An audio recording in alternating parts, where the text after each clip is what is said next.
إن الحمد لله نحمده ونستعينه ونستغفره ونعوذ بالله من شرور أنفسنا ومن سيئات أعمالنا من يهده الله فلا مضل له ومن يضلل فلا هادي له وأشهد أن لا إله إلا الله وحده لا شريك له وأشهد أن محمدا عبده ورسوله صلى الله عليه وسلم يا أيها الذين آمنوا اتقوا الله حق تقاته ولا تموتن إلا وأنتم مسلمون يا أيها الناس اتقوا ربكم الذي خلقكم من نفس واحدة وخلق منها زوجها وبث منهما رجالا كثيرا ونساء واتقوا الله الذي تساءلون به والأرحام إن الله كان عليكم رقيبا يا أيها الذين آمنوا اتقوا الله وقولوا قولا سديدا يصلح لكم أعمالكم ويغفر لكم ذنوبكم ومن يطع الله ورسوله فقد فاز فوزا عظيما أما بعد. Nous continuons donc dans l'explication des 6 fondements et ceci est le 7e cours. Nous avons pu étudier à travers le 2e fondement l'ordre d'Allah de s'unir sur la vérité, de s'y cramponner et de ne pas se diviser de celle-ci. On comprend donc que les gens de la sunna et du groupe Ahl al-Sunna wal Jama'a sont au juste milieu, entre 2 extrêmes. Le premier de ces extrêmes est ceux qui ont exagéré dans la division, de sorte que n'importe qui tombe dans n'importe quelle erreur, que cette erreur soit petite ou grande, ou pire encore, il se peut que ce ne soit même pas réellement une erreur. Mais malgré tout, ils se divisent et se boycottent à cause de cela. À l'exemple des Khawarij, qui se sont divisés des compagnons du prophète sallallahu alayhi wa sallam, pour une chose qui en réalité était permise. Ces Khawarij se sont rendus à Harura, et c'est pour ça qu'on les appelle, parmi leurs noms, Al-Haruriyah. Ensuite, ces Khawarij se sont eux-mêmes divisés en 4 sectes différentes. Et c'est ainsi qu'ils ne cessent de se diviser pour des choses futiles. Ou à l'exemple d'une secte contemporaine qui s'appelle Al-Haddadiyah, qui n'ont pas laissé un seul savant, si ce n'est qu'ils ont fait sa critique. Et ils ont fait la critique de la très grande majorité des livres que les savants nous ont laissés. Nas'alallah as-salamata wal afiyah. Deuxièmement, et à l'inverse, c'est qu'ils ont de la laxité, au point où ils ne voient pas de mal qu'il y a dans leur sein toutes sortes d'innovateurs dans la croyance ou dans les pratiques religieuses, au point où ils ont mis en place ce qu'ils appellent التقرب بين السنة والشيعة, c'est-à-dire ils ont fait entrer dans les pays musulmans sunnites ce qu'ils appellent le rapprochement entre la sunna et le chiisme. Allahu musta'an. Ceci est une des choses les plus stupides et dangereuses qui a été innovée. Comment rapprocher les sunnites qu'ils appellent à n'adorer qu'Allah seul et ne l'invoquer que lui, subhanahu wa ta'ala, n'adorer qu'Allah ta'ala d'un culte exclusif. Comment rapprocher cela avec les chiites al-Rafidah qui, comme le stipule leur tête al-Khomeini dans son livre Kashf al-Asrar, à la 49e page, où il permet d'invoquer qui que ce soit, que ce dernier soit vivant ou mort, même une pierre ou un rocher, en disant que ceci n'est pas du shirk, de l'association. Wallahu al-musta'an. Et vous pouvez revenir vers le livre que je vous ai cité, si vous doutez de ce que je viens de dire. Et comment rapprocher les sunnites qu'ils ont pour croyance que seul Allah connaît l'invisible, tandis que ces chiites Rafidah disent que leurs imams connaissent l'invisible, qu'ils sont exempts de péché et qu'ils sont arrivés à un niveau que ni les prophètes ni les anges sont arrivés. Wallahu al-musta'an. Comment rapprocher les sunnites qui ont pour croyance que le Coran est la parole d'Allah, qui est préservée de toute altération, comme Allah Ta'ala le dit dans son livre, Inna nahnu nazzalna dhikra wa inna lahu la hafidhun, surat al-Hijr, la 15e surat, le verset numéro 9. Allah Ta'ala dit, en vérité, c'est nous qui avons fait descendre le dhikr, le Coran, et c'est nous qui en sommes gardiens. Donc Allah Ta'ala a promis qu'il préserve ce Coran. Allah Ta'ala dit, وَإِنَّهُ لَكِتَابٌ عَزِيزٌ لَا يَأْتِيهِ الْبَاطِلُ مِنْ بَيْنِ يَدَيْهِ وَلَا مِنْ خَلْفِهِ تَنْزِيلٌ مِنْ حَكِيمٍ حَمِيدٍ. Allah Ta'ala dit dans Surat Al-Fussilat, les versets détaillés, le verset 41-42.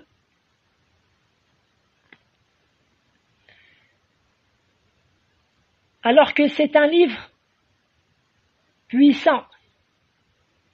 Le faux, c'est-à-dire ce qui est voulu, c'est le Coran. Le faux ne l'atteint d'aucune part, ni par devant, ni par derrière. C'est une révélation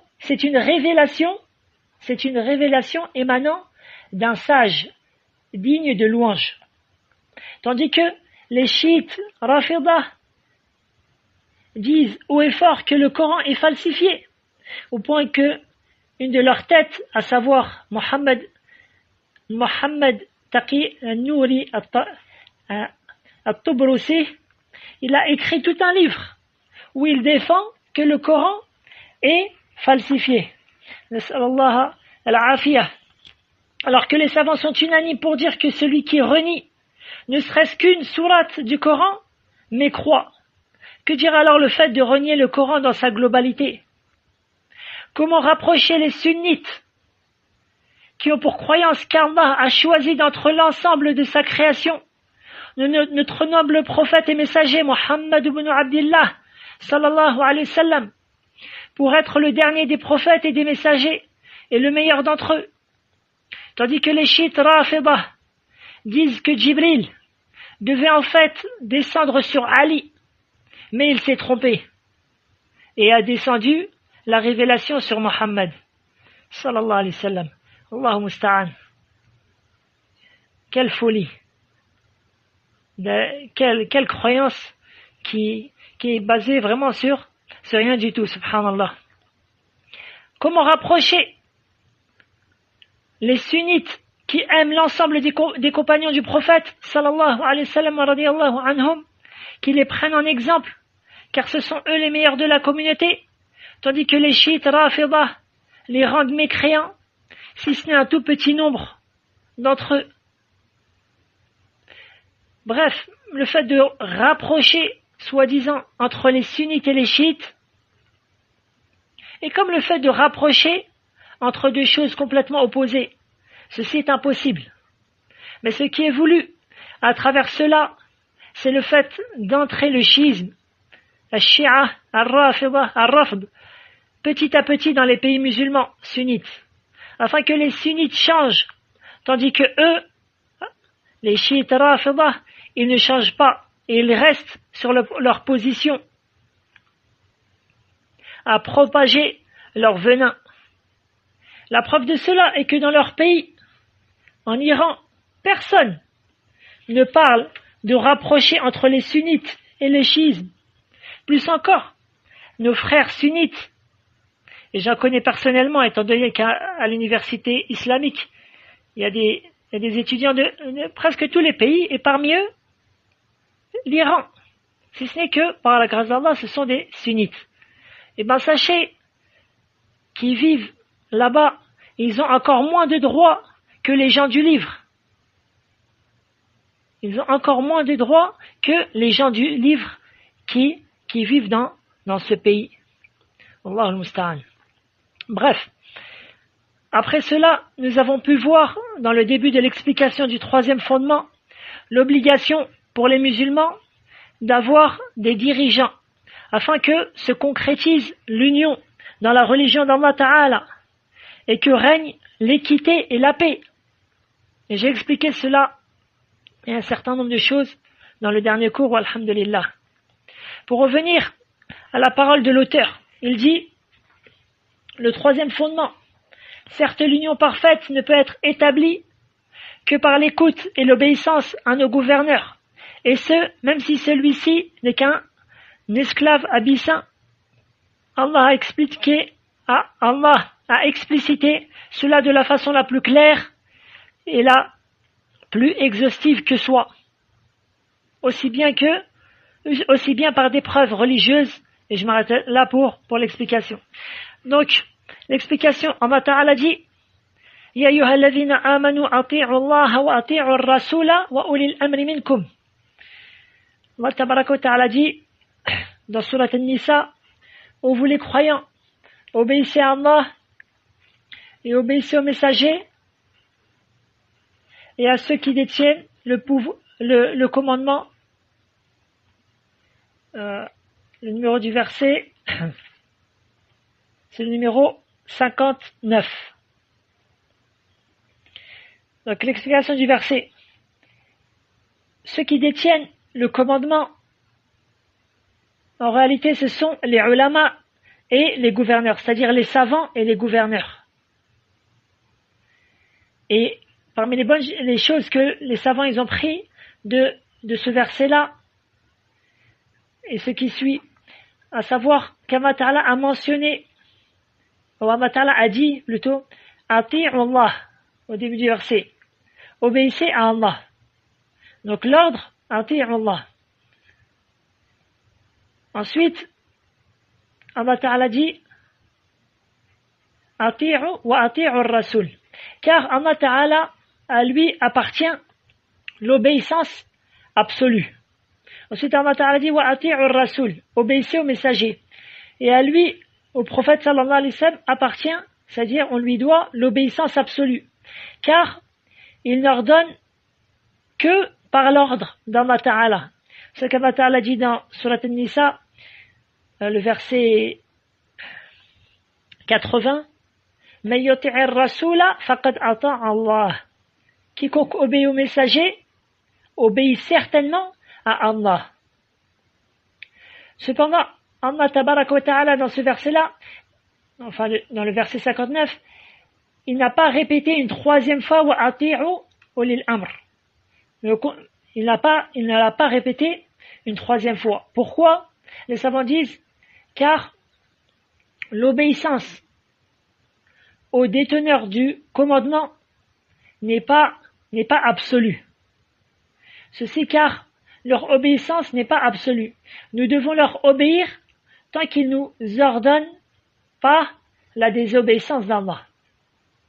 S'ils nous ordonnent le péché, la désobéissance d'Allah, alors nous ne les obéissons pas dans ce péché-là. Mais nous continuons à leur obéir dans ce qui n'est pas une désobéissance. Et les hadiths authentiques à ce sujet sont très nombreux. Je vais essayer d'en citer quelques-uns, même si ils sont très nombreux. Donc, ce qu'a rapporté l'imam al-Bukhari عن أبي هريرة رضي الله عنه عن أبي هريرة رضي الله عنه أنه سمع رسول الله صلى الله عليه وسلم يقول من أطاعني فقد أطاع الله ومن عصاني فقد عصى الله ومن يطع الأمير فقد أطاعني ومن يعصي الأمير فقد عصاني ومن يعصي الأمير فقد عصاني عفوا. Donc le prophète sallallahu alayhi wa sallam dit, celui qui m'a obéi a certes obéi à Allah, et celui qui m'a désobéi a désobéi à Allah. Et celui qui a obéi au gouverneur, c'est-à-dire au gouverneur musulman, il m'a certes obéi. Et celui qui a désobéi l'émir, ce qu'on peut traduire par le gouverneur, il m'a certes désobéi.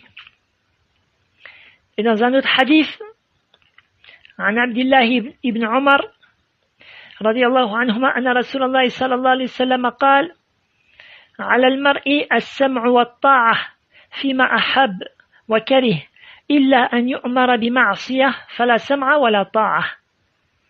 رواه مسلم.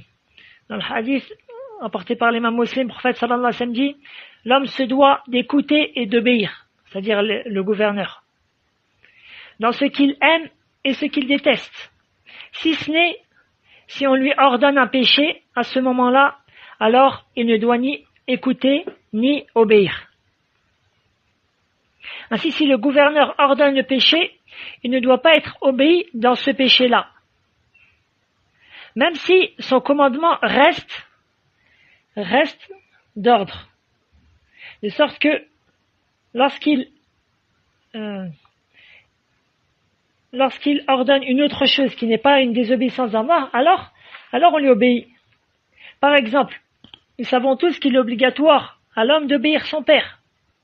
Si maintenant notre père nous ordonne un péché, alors nous ne l'obéissons pas dans ce péché.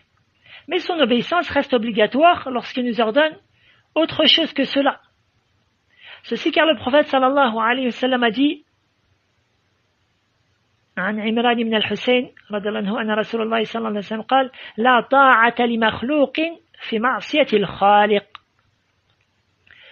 Le hadith, donc, il est dans Sahih al-Jami'. Cheikh al-Albani dit que c'est un hadith authentique. Le prophète sallallahu alayhi wa sallam dit pas d'obéissance à la créature dans la désobéissance du créateur. Pas d'obéissance à la créature dans la désobéissance du créateur. Bien sûr, le créateur, c'est Allah tabaraka wa ta'ala. Et encore parmi les hadiths qui nous montrent le danger de désobéir aux dirigeants musulmans et de quitter le groupe des musulmans, ce qu'a rapporté l'imam Muslim, عن أبي هريرة رضي الله عنه عن النبي صلى الله عليه وسلم أنه قال من خرج عن الطاعة وفارق الجماعة ومات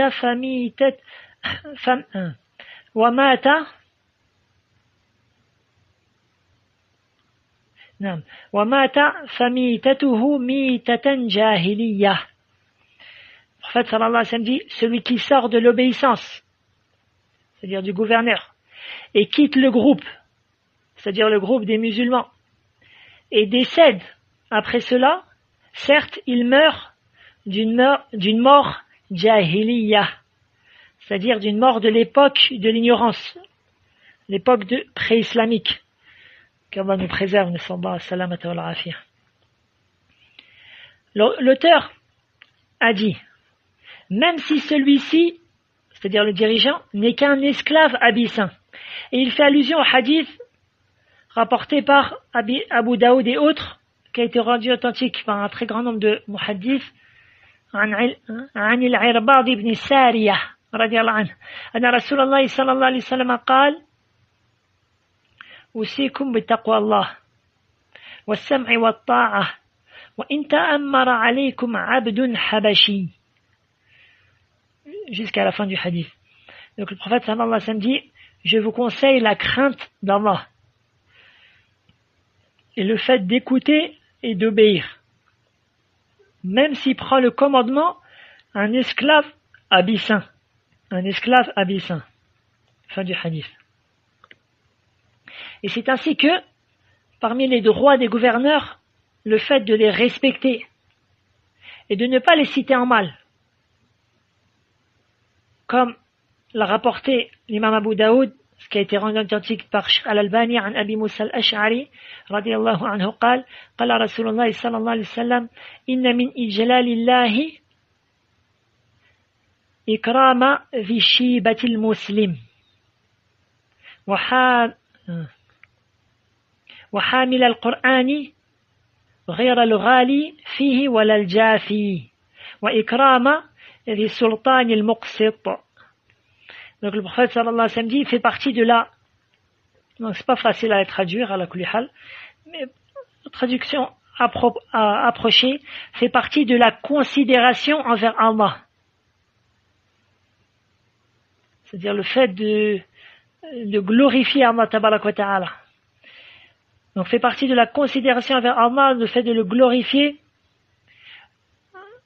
le fait d'honorer le musulman aux cheveux blancs et celui qui porte le Coran, c'est-à-dire qui a appris le Coran sans excès ni laxisme, ainsi que de montrer de la considération, du respect envers le gouverneur juste. Donc le prophète sallallahu alayhi wa sallam a cité trois choses. La première, c'est le fait d'honorer le musulman aux cheveux blancs. Et ça, c'est une bonne chose. Ça, je fais une petite parenthèse, que surtout pour des jeunes, c'est-à-dire qui vivent en France ou en Europe, de comprendre cela. Le fait de respecter la personne âgée, le musulman âgé qui s'est prosterné devant Allah tabarak wa ta'ala, alors qu'on n'était même pas de ce monde. Donc le fait de respecter les anciens, de leur donner de la considération, d'être bon et clément envers eux, tout ceci fait partie de Ijlal Allah tabarak wa ta'ala.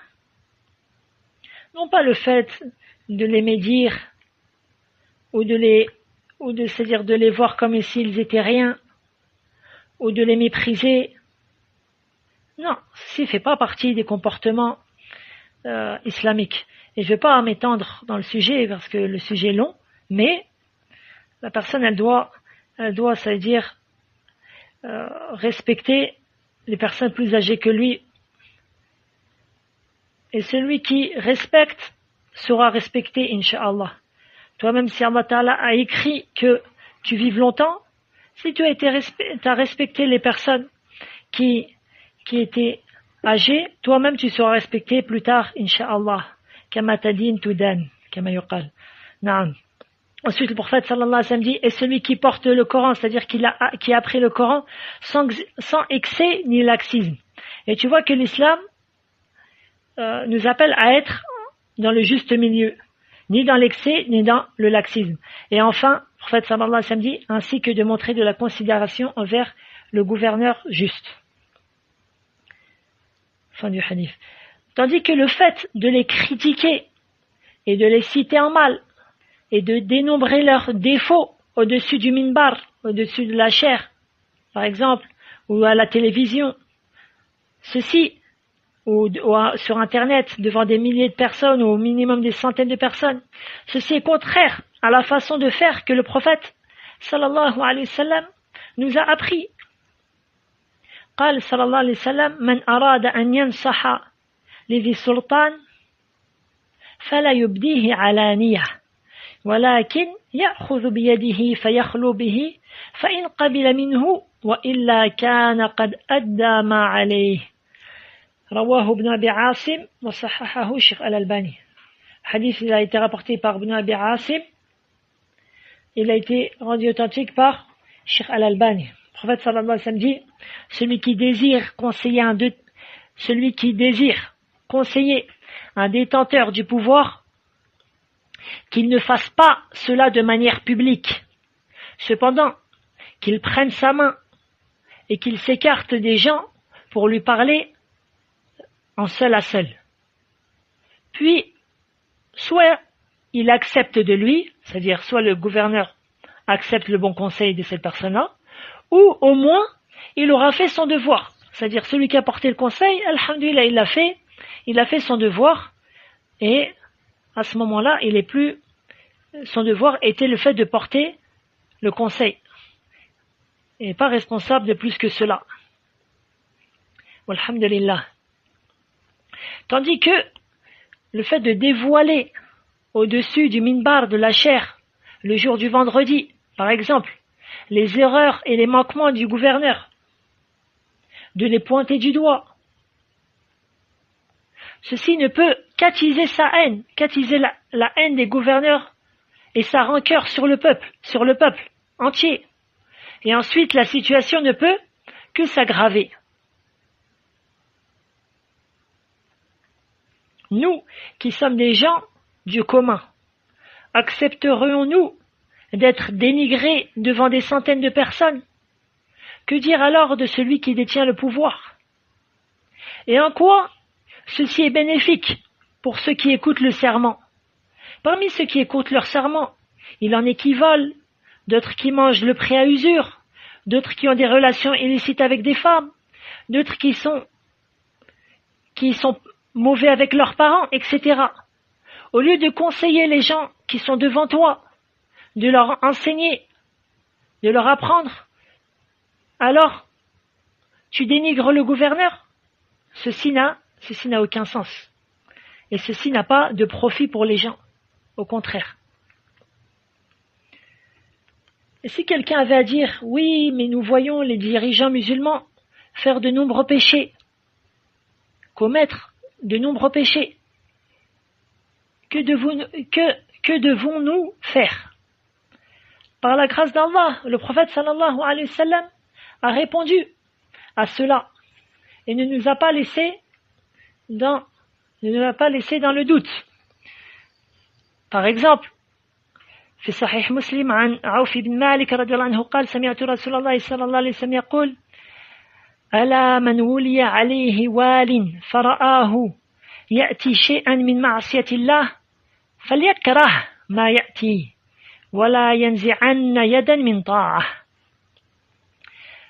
Dans le hadith rapporté par l'imam Muslim, le prophète sallallahu alayhi wa sallam dit, n'est-ce pas que celui qui a au-dessus de lui un dirigeant, puis le voit commettre un péché, puis le voit commettre une désobéissance d'Allah, qu'il déteste cela. C'est-à-dire, toi, le fait de voir cela, tu détestes le fait de voir qu'on désobéisse à Allah tabarak wa ta'ala. Wala yanzi'anna yadan min ta'ah. Cependant, qu'il n'enlève pas, c'est-à-dire qu'il n'enlève pas c'est-à-dire littéralement, c'est-à-dire j'ai pas eu le temps de traduire les hadiths, j'ai essayé de les traduire directement, qu'il n'enlève pas une main de l'obéissance. C'est-à-dire que il ne doit pas délaisser son obéissance pour cela. Comme je l'ai précité tout à l'heure. Le deuxième hadith, عن أم سلمة رضي الله عنها أن رسول الله صلى الله عليه وسلم قال سيكون أمراء فتعرفون وتنكرون. Donc, ce qu'a rapporté l'imam Muslim, d'après Salama, le messager d'Allah sallallahu alayhi wa sallam dit, il y aura des dirigeants. Vous reconnaissez certains de leurs actes, c'est-à-dire vous approuvez certains de leurs actes, et vous dénigrez, vous détestez certains de leurs actes. فَمَنْ عَرِفَ بَرِئ. Celui qui a فَمَنْ عَرِفَ بَرِئ وَمَنْ أَنْكَرَ سَلِمْ وَلَكِنْ مَنْ رَضِيَ وَتَابَعَ. Donc celui qui a reconnu le bien et qui a, c'est-à-dire réprouvé ce mal, c'est-à-dire qu'en lui-même il a reconnu que ce qui faisait du bien c'est du bien et ce qui faisait du mal c'est du mal, alors il est innocent de leur péché. À partir du moment où toi dans ton cœur tu détestes le fait de voir cette désobéissance d'Allah Ta'ala et tu approuves le bien qu'ils font, alors tu n'es pas responsable du mal qui se produit. Ensuite, le prophète sallallahu dit, walakin man radiya wa taba. Cependant, celui qui est satisfait et a suivi, alors lui, c'est lui entre guillemets qui est pécheur. Celui qui a été satisfait de la désobéissance d'Allah et qui a suivi celle-ci. Alors c'est lui qui est pécheur. Wa qalu ya Rasulallah, afala nuqatiluhum. Les compagnons, ils ont dit, ô messager d'Allah, n'allons pas les combattre, c'est-à-dire ces dirigeants-là. Le prophète sallallahu alayhi wa sallam dit, qal la ma sallaw. Le prophète sallallahu alayhi wa sallam dit, non, tant qu'ils prient. Tant qu'ils prient. C'est-à-dire, tant qu'ils accomplissent la prière, alors, ceci est interdit. Et je citerai un dernier hadith, on va faire trop long. ما أخرجه الشيخان عن عبادة بن الصامت رضي الله عنه. Ce qu'a rapporté Al-Bukhari et Muslim d'après عبادة بن الصامت. قال بايعنا رسول الله صلى الله عليه وسلم على السمع والطاعة في منشطنا ومكرهنا وعسرنا ويسرنا وأثرة علينا. Il dit, nous avons prêté acte d'allégeance au messager d'Allah. Quant au fait de l'écouter et de lui obéir dans ce qu'on aime et ce qu'on déteste, dans ce qui nous est difficile et dans ce qui nous est facile. Wa atharatin alayna, c'est-à-dire, et même le fait, c'est-à-dire atharatin alayna, c'est-à-dire le fait de le faire passer avant nous. ثم قال وأن لا ننازع الأمر أهله, et le fait de ne pas retirer le commandement à ceux qui l'ont dans leurs mains. قال إلا أن تروا كفرا بواحا عندكم فيه من الله برهان. Ensuite le prophète sallallahu alayhi wa sallam a dit, si ce n'est si vous voyez une mécréance claire, qui est visible, qui est claire, avec laquelle vous aurez une preuve éminente venant d'Allah. Donc fin de l'explication de ces hadiths-là. Bref, c'est pour dire que la personne qui a un dirigeant musulman, même s'il commet des péchés, tant que ce dirigeant-là ne accomplit la prière et n'est pas tombé dans une mécréance qui est apparente, qui est visible à l'œil de tous, tel que le fait par exemple de se prosterner devant un tombeau, ou se prosterner devant une statue, ou ces choses-là, alors la personne, il lui suffit de détester le mal qui se produit et de ne pas être satisfait dans son cœur du mal qui se produit, et ainsi il est sauvé du péché par la grâce d'Allah tabaraka wa ta'ala. Il n'est pas responsable de ce qui se passe de mal. Voilà pour résumer. Et ceci est un point très très important. L'auteur dit ensuite, donc aussi bien que des preuves religieuses que des preuves qui relèvent de ce qui a eu lieu en conformité à ce qui a été prédestiné. Qu'est-ce que veut dire l'auteur par cela? Que des preuves qui relèvent de ce qui a eu lieu en conformité à ce qui a été prédestiné. Ce qu'on appelle des preuves entre guillemets factuelles. C'est-à-dire que l'histoire musulmane, c'est-à-dire depuis après bien sûr après la mort des Shaykhan Abu Bakr et Omar radiyallahu anhuma, puis tout ce qui s'est passé après, le fait que Uthman radiyallahu anhu a été tué par les Khawarij, puis Ali ibn Abi Talib, même chose, puis tout ce qui s'est passé durant l'histoire musulmane, tout cela nous a montré que le fait de sortir contre les dirigeants, ceci a rapporté énormément de mal à la communauté. Ceci a freiné la communauté. Et au final, ceux qui ont fait cela, ni ils ont accompli correctement la religion, ni ils ont laissé les gens vivre correctement dans ce bas monde. Subhanallah. Ni la religion, ils l'ont mis en application correctement, ni ce bas monde, c'est-à-dire les choses de la vie mondaine, n'ont été laissées pour les gens comme il se doit. Allahu musta'an. Ensuite, l'auteur dit, puis ce fondement devint méconnu de la plupart de ceux qui prétendent détenir la science légiférée. Qu'en est-il donc de sa mise en application? Tandis que, donc fin de la parole de l'auteur. Tandis que ce point, comme j'ai dit, est très important. Et il fait la distinction entre les gens de la Sunna et du groupe Ahl Sunna wal Jama'a vis-à-vis des groupes égarés. Et c'est pour cela que les imams de la Sunna citaient cela dans leurs livres. Comme vous pouvez le trouver, la citer à l'imam Ahmad, ou l'imam al-Barbahari, l'imam al-Tahawi, et bien d'autres. Par exemple, l'imam al-Tahawi, dans son livre qui est connu, Aqidatul Tahawiyah, il dit, ولا نرى الخروج على أئمتنا وولاة أمورنا, et nous ne voyons pas le fait de sortir contre nos imams et nos dirigeants.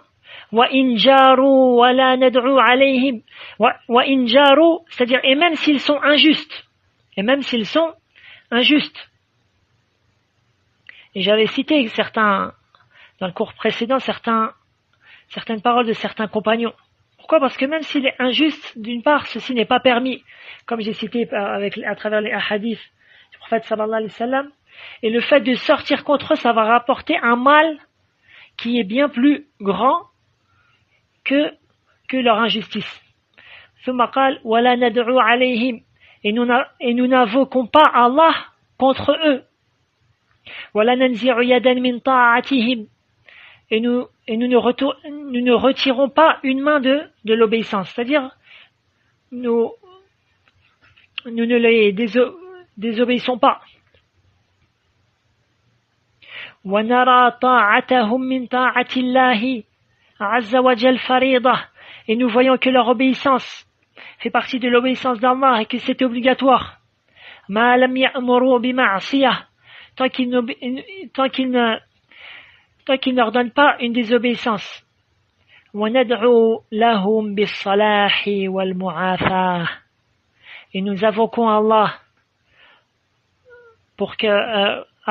et nous invoquons afin qu'Allah les améliore et leur donne, c'est-à-dire al-mu'afa, c'est-à-dire la santé entre guillemets, qu'Allah Ta'ala les préserve. Voyez-vous, c'est ça que l'imam al-Bahari, il avait une parole, il disait: lorsque tu vois une personne qui invoque contre le gouverneur, sache qu'il fait partie des gens des passions, ahlul ahwa, c'est-à-dire les gens de l'innovation. Et lorsque tu vois un homme qui invoque pour les dirigeants, alors sache qu'il fait partie des gens de la sunna, insha'Allah. Insha'Allah. Et enfin, l'auteur dit, dans les 6 fondements, puis ce fondement devient méconnu de la plupart de ceux qui prétendent détenir la science légiférée. Qu'en est-il donc de sa mise en application?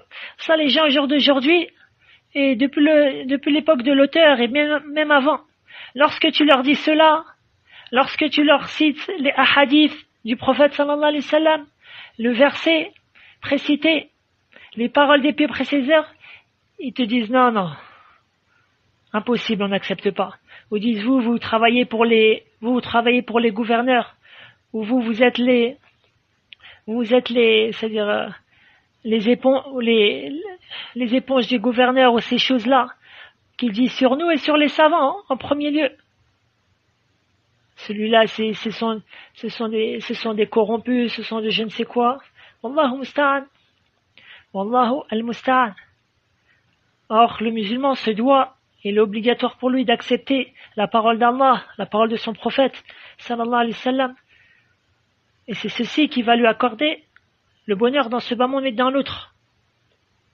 Et rien que ce qui s'est passé depuis ce qu'ils appellent le printemps arabe, alors que ça n'a rien à voir avec un printemps arabe, tout ce qui s'est passé dans les pays musulmans, ceci nous montre le désastre du fait de sortir contre les gouverneurs, même si certains d'entre eux sont injustes. نسأل الله تبارك وتعالى أن يهدينا سبل السلام. اللهم اهدنا يا رب العالمين، وصلى الله وسلم على نبينا محمد وعلى آله وصحبه ومن اهتدى بهداه. سبحانك اللهم وبحمدك أشهد أن لا إله إلا أنت أستغفرك وأتوب إليك.